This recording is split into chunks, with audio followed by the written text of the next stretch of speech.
Good morning, Boker Tov. It's Rabbi Miller joining you on this Friday, March 27th. As you might guess, I'm not broadcasting from the Naples Pier, but I thought perhaps having this beach scene behind me would bring a little bit of the peace of Shabbat to you as we begin this Friday together.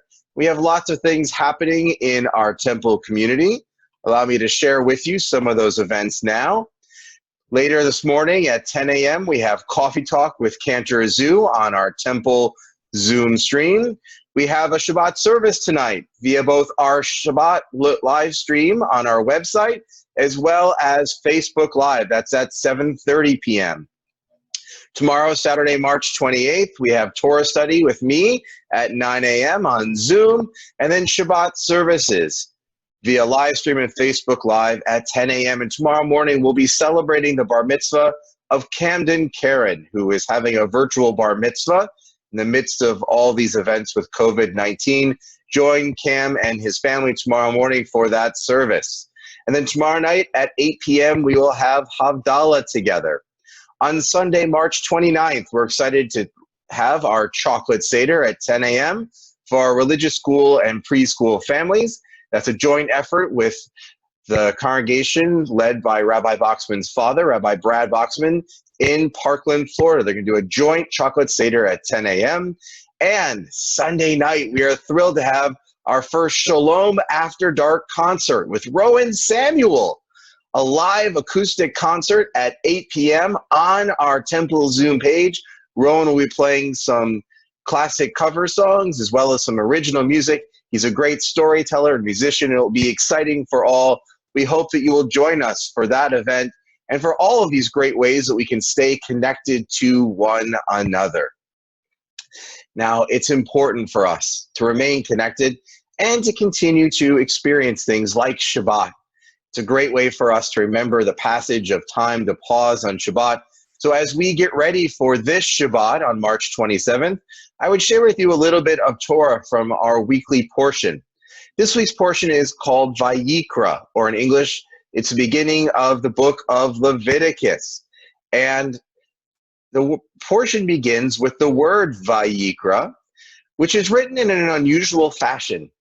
Torah has some letters that are bigger or smaller than one might normally expect, or letters that might be written differently. And in this case, Vayikra ends with the letter Aleph written both small and lifted off the page. So it looks like the Aleph is almost flying away at the end of the word Vayikra.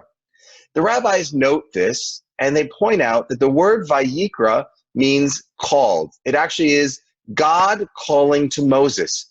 And they teach that the Aleph at the end is uplifted like that to symbolize that when we follow a divine pursuit, when we feel called by God, our spirits are uplifted.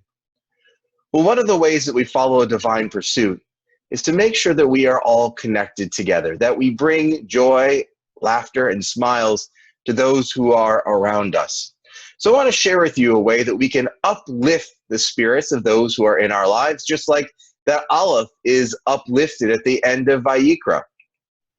My wife Jennifer's law firm sent out a challenge yesterday, inviting those who are in the firm to send out their own haikus to let people know how they were doing. And using that 5-7-5 syllable format, members of her firm shared with each other in very playful ways what's going on in their lives as they wrestle with the challenges of working from home and the different changes in their lives that have been happening as a result of our current virus issues. Well, I thought that's a wonderful way for us to check in with each other, to do it in haiku format. So I shared that with our temple staff, and they've given us some haikus to share with all of you. Rabbi Boxman shared, "You can save the world. Simply stay put in your house and enjoy Netflix."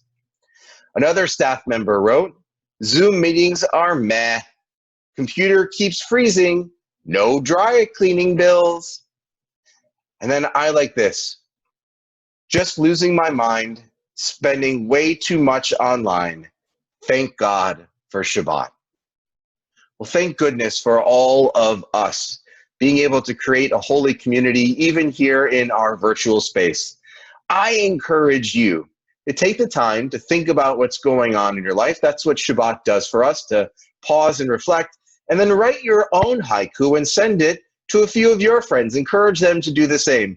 And in this way, we can uplift each other's spirits and create a sense of community and be there for one another.